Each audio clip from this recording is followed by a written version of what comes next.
Municipal ఎన్నికల ఫలితాలు తెలంగాణ ప్రజలు ఈ ప్రభుత్వానికి ఇచ్చిన ఆశీర్వచనం బాధ్యత. మా ప్రభుత్వం తీసుకున్న పథకాలకు ఆమోదంగా భావిస్తా ఉన్నాం. గ్రామీణ ప్రాంత ఫలితాలు ఇప్పుడు అర్బన్ ప్రాంత ఫలితాలను ఒక బాధ్యతగా తీసుకొని ప్రభుత్వం ప్రజల సౌకర్యాలు మౌలిక సదుపాయాలు కలుగజేస్తూ సంక్షేమము అభివృద్ధిని రెండు కళ్ళలాగా తీసుకొని ముందుకు పోయే ప్రయత్నం చేస్తుంది.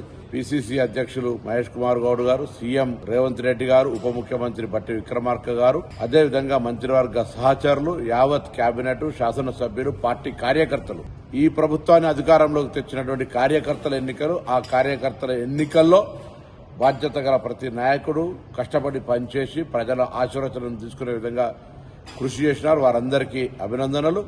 గెలిచిన వారందరికీ అభినందనలు. ఇది తప్పకుండా ముఖ్యమంత్రి గారి నేతృత్వంలో జరిగినటువంటి ఒక గొప్ప సంక్షేమ కార్యక్రమాలు ప్రజల దాకా నేరుగా చేరినాయి కాబట్టి గెలుపు సాధ్యమైంది. ఈ గెలుపు ప్రజలది. ప్రజల యొక్క దీవెనను ప్రభుత్వం మరింతగా బాధ్యతగా తీసుకొని ముందుకు పోతుంది.